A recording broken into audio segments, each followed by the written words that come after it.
Hai, perkenalkan nama saya Suci Wijayanti, NIM 21 FI 03037,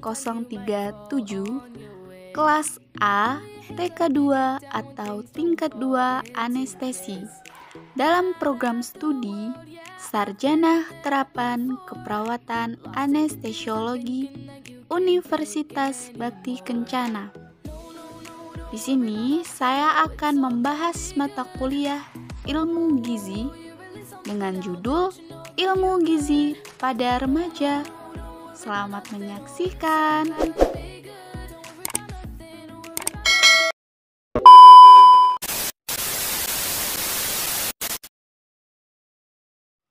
Sesuai dengan judul kita, gizi pada remaja.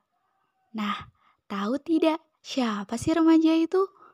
Remaja merupakan masa berkembangnya individu dari saat pertama kali ia menunjukkan tanda-tanda seksual sekundernya sampai ia mencapai kematangan seksual menurut Sarwono tahun 2011. Sedangkan menurut Hartword tahun 2011, remaja mengalami perubahan banyak sekali, baik secara emosional, tubuh, minat, pola perilaku, dan juga penuh dengan masalah-masalah pada masa remaja. Nah, menurut WHO sendiri, batasan usia remaja adalah 10-19 tahun. Menurut Peraturan Menteri Kesehatan RI Nomor 25 Tahun 2014, rentan usia remaja adalah dari usia 10-14 tahun.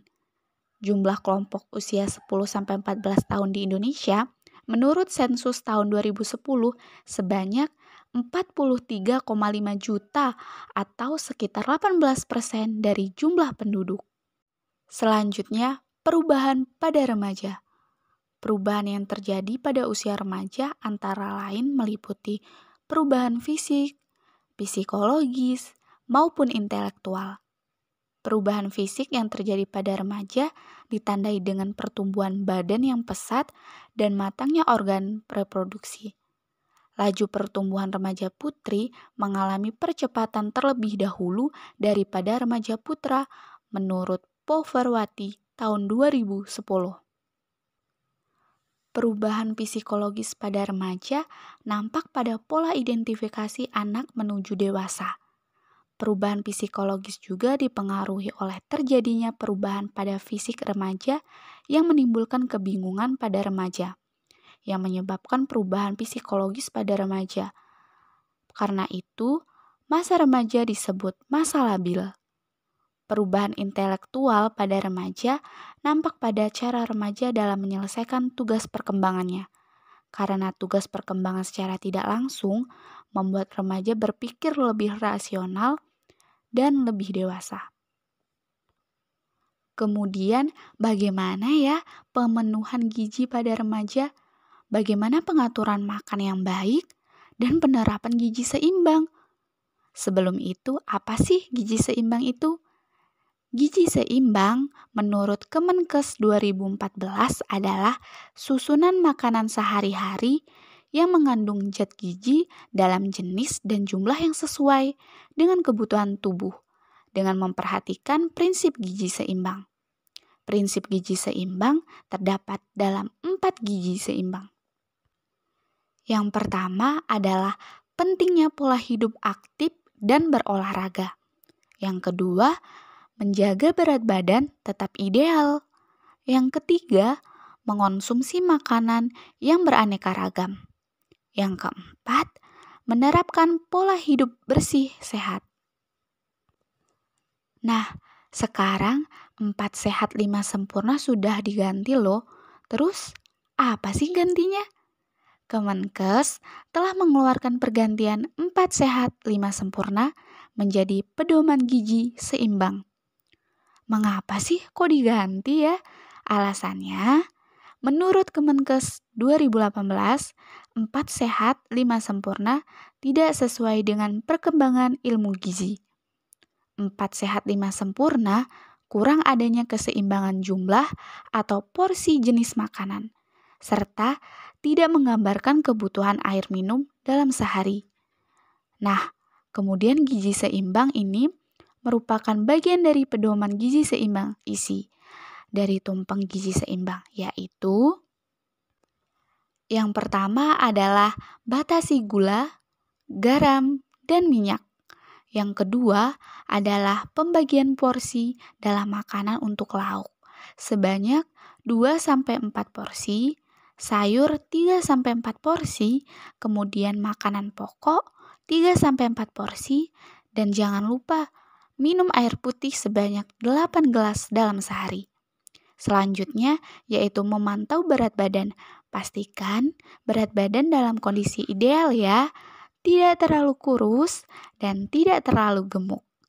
Keempat adalah melakukan aktivitas fisik seperti menyapu, bersepeda, senam, bermain sepak bola, dan berjalan. Yang terakhir adalah mencuci tangan menggunakan sabun dengan cara yang benar, yaitu menggunakan air mengalir. Berikut adalah manfaat dari pemenuhan gizi energi yang dibutuhkan untuk mendukung pemenuhan perkembangan dan aktivitas otot seperti 1. Energi. Banyaknya energi yang dibutuhkan oleh remaja dapat dilihat pada tabel AKG. Kebutuhan energi remaja putra lebih banyak dibandingkan remaja putri. Pada usia 16 tahun, remaja putra membutuhkan sekitar 3.470 kalori per hari dan menurun menjadi 2.900 pada usia 16-19 tahun. Kemudian, remaja putri memuncak pada usia 12 tahun sekitar 2.500 kalori, untuk kemudian menurun menjadi 2.200 kalori pada usia 18 tahun. Perkiraan energi untuk remaja putra berusia 11-18 tahun yaitu 13-23 kalori per cm. Sedangkan pada remaja putri usianya sama yaitu 10-19 kalori per cm. Menurut Arisman tahun 2008. Yang kedua, protein. Perhitungan besarnya kebutuhan akan protein berkaitan dengan pola tumbuh, bukan berdasarkan usia kronologis. Untuk remaja putra, sekitaran besarnya kebutuhan ini adalah 0,29 sampai 0,32 gram per cm tinggi badan. Sedangkan pada remaja putri, 0,27 sampai 0,29 gram per cm. Yang ketiga, lemak. Kebutuhan lemak pada remaja sebaiknya tidak lebih dari 25% dari kebutuhan energi. Yang keempat, vitamin dan mineral. Asupan kalsium yang dibutuhkan sebesar 800 mg sampai 1200 mg menurut Arisman tahun 2008. Kalau semisal kita tidak memenuhi kebutuhan gizi, bagaimana ya dampaknya? Dari sisi gizi, tentunya akan memiliki dampak bagi kesehatan. Apa saja sih dampak tersebut? Nah, mari kita simak. Dampak tidak dilakukan pemenuhan gizi yang pertama adalah menghambat pertumbuhan fisik. Apabila remaja tidak melakukan pemenuhan, maka akan menyebabkan stunting pendek ataupun kerdil. Yang kedua adalah status gizi akan terganggu. Apabila remaja pemenuhan gizinya kurang, akan menyebabkan android atau misi kurang. Justru sebaliknya, apabila dalam pemenuhan gizi secara berlebihan akan menyebabkan overheight atau uji lebih dalam. Selanjutnya akan beresiko pada masalah kesehatan terkait gizi. Seperti yang pertama adalah obesitas. Obesitas merupakan kondisi penumpukan lemak secara berlebihan di dalam tubuh. Yang kedua adalah stunting. Stunting merupakan kondisi pertumbuhan tidak sesuai atau bisa disebut dengan kerdil. Yang ketiga, anemia. Masalah ini sering terjadi pada remaja putri, yaitu kondisi asupan V dalam tubuh kurang.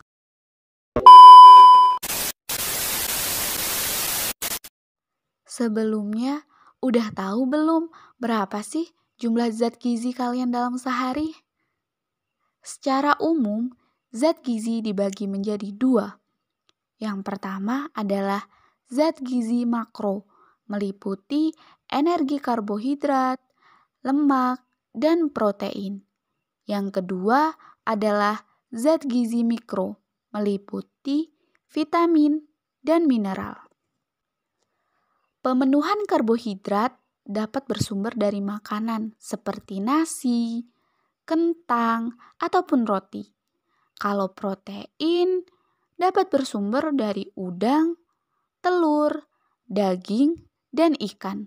Sedangkan lemak dapat bersumber dari susu dan minyak.